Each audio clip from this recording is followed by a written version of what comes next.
The Gare du Nord in Paris is teeming.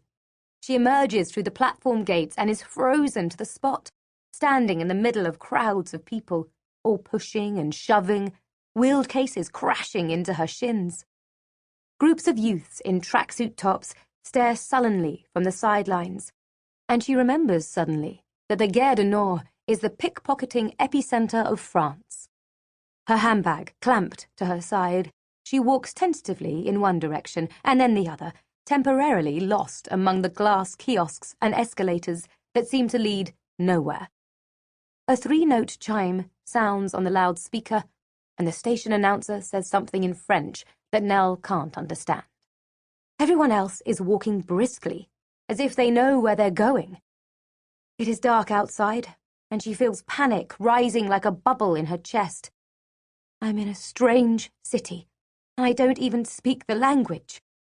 And then she sees the suspended sign. Taxis. The queue is 50 people long, but she doesn't care.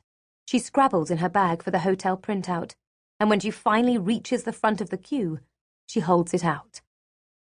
Hotel Bonneville, she says. S'il vous plaît? The driver looks back at her as if he cannot understand what she says. Hotel Bonneville, she says, trying to sound French. She had practiced at home in front of the mirror. She tries again. Bonneville? He looks blank and snatches the piece of paper from her. He stares at it for a moment. Ah, Hotel Bonneville, he says, lifting his eyes to heaven. He thrusts the piece of paper back at her and pulls into the heavy traffic. Nell sits back in the seat and lets out a long breath. And welcome to Paris. The journey, hobbled by traffic, takes 20 long, expensive minutes. She gazes out the window at the busy streets, the hairdressers and nail bars, repeating the French road signs under her breath. The elegant grey buildings rise high into the city sky, and the coffee shops glow in the winter night. Paris, she thinks, and with a sudden, unexpected surge of excitement, she feels suddenly that it will be okay. Pete will come later. She will be waiting for him at the hotel, and tomorrow they will laugh at how worried she was about travelling alone. He always said she was too much of a worrier. Chill out, babe, he will say. Pete never got stressed about anything. He'd travelled the world with his backpack and still carried his passport in his pocket, just in case. When he'd been held up at gunpoint in Laos, he'd said he'd just chilled. No point getting stressed about it. Either they were going to shoot me or they weren't. Nothing I could do about it. Then he nodded. We ended up going for a beer with those guys.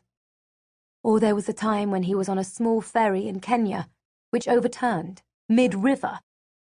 We just cut the tires off the sides of the boat and hung on till help came.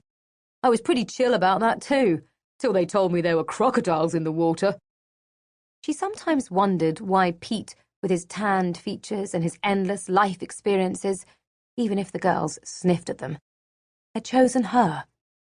She wasn't flashy or wild.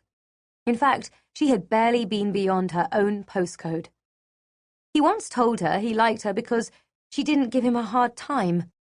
Other girlfriends are like this in my ear. He mimed a yapping motion with his hand. You, well, you're relaxing to be with. Nell occasionally wondered if this made her sound a bit like a furniture warehouse sofa, but it was probably best not to question these things too hard.